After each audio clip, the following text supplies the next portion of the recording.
All right, first of all, we played a week ago Monday, took Tuesday and Wednesday off, practiced Thursday, Friday, scrimmaged on Saturday, took Sunday off, practiced yesterday, and we'll practice today, getting ready for tomorrow's last home game of the season.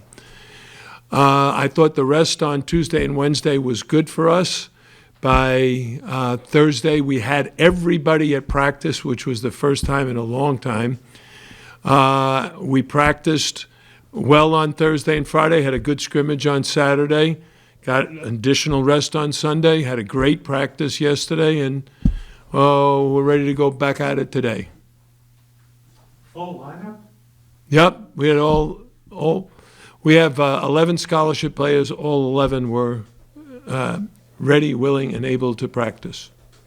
Hey, Jim, you talked about this being a marathon, not a sprint, but like 24 miles of that marathon, we're gone.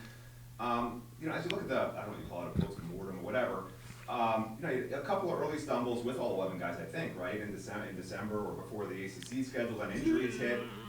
As you look back, was it really just injuries that caused the issues, or were some of the things that were issues in December, unable to be addressed? Okay, so I understand the question. Yeah, we went 9-2. We had two terrible halves, the second half against Kentucky and the second half against Colorado. And in December, you're really looking to build your team and figure things out. So you might try a defense to see if it works. You might try a lineup to see if that works.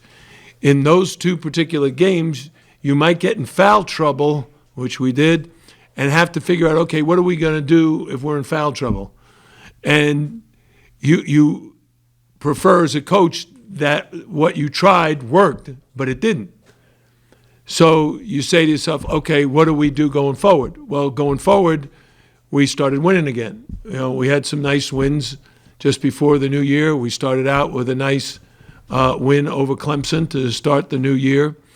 We had a very strange game in my mind versus Wake Forest, where we were without Wooga Poplar. Nigel Pack sprained his ankle during the game in the first half, and Norshad Omier sprained his ankle during the game in the first half. Yet we played really well enough to have the ball in our hands and a chance to win the game in regulation. Then we had a 6-point lead in the overtime, had a chance to win, and didn't. And if you look at Wake Forest home record, they're undefeated at home this year. So that would have been a terrific road win for us that we didn't get. But what it started was an avalanche of continuous adjustments that we had to make. All right, what do we do now with Nigel? He sprained his ankle. What do we do with Norshad? He sprained his ankle. Wooga's still out with his sprained ankle. And we ended up tinkering with our starting lineup. If you look throughout the season, I don't know how many different starting lineups, 8 different starting lineups. And it's not just that. It's the adjustment you have to make because of who got hurt. So Nigel Pack was the first casualty. He's our point guard. We put the ball in his hands, and he led us, and now he's out. So we moved Bensley over to that spot, although Bensley is a point guard as well, not a big adjustment, but we got to bring someone in off the bench who's a freshman. Now he moves from being a solid sub to now he's got to start and play. Instead of playing 15 minutes, now he's playing 22 or 25. It's a little more responsibility, all right? And then you get another guy hurt. Norshad Omier sprains an ankle, and he doesn't play against Syracuse, and you lose at the buzzer. And so in the months of January and February, quite frankly, I know everybody that has enjoyed watching Miami men's basketball program these last couple of years have to look at it and say, what in the heck is going on? And I'm right with them. If I had a simple answer to these questions, I would have used them. the number of times my staff and I have discussed whether or not we should zone. We discussed using a diamond and one. But then when you practice it and it doesn't look very good, as a coach, you're not going to say, okay, maybe it'll work in the game. No, first it's got to look good in practice. Like, okay, that makes sense. And then try it in a game, and then whether it works or not, you adjust. So, can I just follow up? Yeah, finish up. So it's one of those years, I get it, okay? Next year, I think there's no seniors on this team, right? You have a number 10 recruiting class. Like, do you have a sense for, okay, this was just one of those years, and for fans now, hey, fans, like, look at next year because we'll be back to what we were. Like, do you have a sense of that coming? Oh, no. Okay, college athletics has changed dramatically in the last few years. College basketball in particular has seen some incredible swings. And the reason being, we first entered the transfer portal period where 1,500 kids put their name into the portal. Then 1,700 kids put their name in the portal. And I'm guessing that there'll be 2,000 kids who will put their name in the portal. In addition to that, some of our success has garnered a lot of NBA interest. So we've had NBA scouts at our practices and games throughout the season. And in talking to them and knowing how our players feel, that the option really exists that I can put my name in the portal and transfer. I can put my name in the draft and test the waters. I can put my name into the draft and keep it in there and turn pro, or I can return. So all four of those are options, and those are options for everybody on our team. So there is no planning until the players themselves make the commitment to the University of Miami men's basketball program. We know how many guys are returning and how many scholarships are available. Appreciate it. I want to go back to the adjustments and maybe learning of your team, with not knowing exactly how things are going to go in a game, but how do you feel like right now, got 11, the adjustments you want to make, or feel like basically how well you know your team, if you do have all 11, how do you feel confidence-wise? Well, confidence is a funny thing. It comes and goes based on, basically how well you're playing. But we had a scrimmage on Saturday, and we played 6-on-6. And we played for a 20-minute half, and the starters scored 58 points. It's the first time we've been healthy in a very long time. And from an offensive standpoint, we looked very, very good.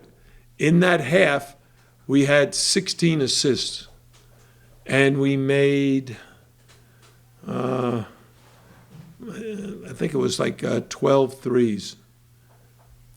But that's us when we're healthy, we're playing well, we're sharing the ball. And we did that on Saturday. Whether we can do that against an entirely different opponent, who knows? Anything else? That's good. Boston College, you've obviously seen them before, made threes, but they got inside presence with Post. The difficulty of facing them with what they're able to do. Yeah, Quentin Post is the big guy that every decision we have to make is about him. Okay? How do we guard him? He can shoot the three. He's their leading percentage shooter from three-point range, shooting over 40% from three. He's clearly one of the best low-post players in the league, had 30 the other night. And everything we tried to do the first time we played them led to either him hitting a three, because we were doubling the guy using his ball screen. So he made threes. Then the moment we started switching, he went inside, and we had to double him on the inside, and they moved the ball and got a perimeter three. My point is, we got to pick our poison. And the hardest thing is, can we do a good job on him and still do a good job on the perimeter players? In the first game, we clearly couldn't. Well, Big Mike's much improved. Do you think he'll be a factor tomorrow night? Well, I like the improvement in Michael Nowako throughout this season. He had a good scrimmage on Saturday. He was, I think, in the first half, 5 for 7 from the field, scored double figures in the first half, and looked good doing it. The guys he's going against are such experienced players. How old is Quentin Post? What year is he? He's at least June. He was injured for a couple of years. And he's so much improved this year. as And well. he's a transfer.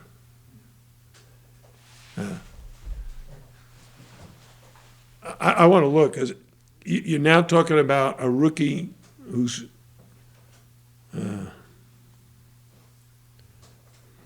He's a fifth year. yeah. That's it. So here's a guy who's a fifth-year senior, who's played. I don't know. He's a very, very experienced guy with a lot of skill and a lot of physicality in his game. Michael's just kind of learning college basketball, and has he improved? Yes. The answer clearly is yes. But for him to just go one-on-one in the post with a Quentin Post is, a major uphill battle. A guy like Norshad O'Meara has his hands full, and he's a fourth-year player with a lot of experience under his belt. The difference between Quentin Post and Armando Bacot is you almost always know where to find Armando Bacot, and that's in the paint. He's going to find his way to offensive rebound, post up, run the court and get to the rim, ball screen and roll hard. But in Quentin Post, he's all over the place. He's shooting threes, he's handling the ball, he's posting up, he hits a jump hook, he picks and pops. So it's very, very difficult for us to guard him. One of the biggest challenges for us has been to get bigger. Now, we've tried. We've had a lot of big guys that we've recruited, and we felt like, okay, we need this guy, and end up going to some other school. Recruiting is hard. We're very, very fortunate. We have 3 very good freshmen coming in next year. I really like what they're doing. Jalil Bethea has been selected for the McDonald's All-American game. Schwartz. Austin Schwartz was he the player of the year? I think he's the player of the year. And then Isaiah Johnson Arrigo is, vying for player of the year in that state as well. So, but to get another 6'10" guy, so we can. My plan for next year, if we have everybody back, it would be to play Michael Nowaka and Norshad together. So now we have 2 big guys that can both rebound and score in around the basket. And with Norshad's improvement of shooting the 3, and hopefully Michael Nowako's improvement of shooting the 3 would really make us a very fine combination up front. One more?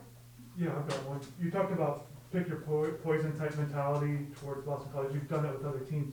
Do you get a sense on how other teams view you guys? I know you don't have maybe that, but do you sense that they're guarding you differently each and every game, or how they're trying to take certain things that you guys do? Yeah, every team does something a little bit different.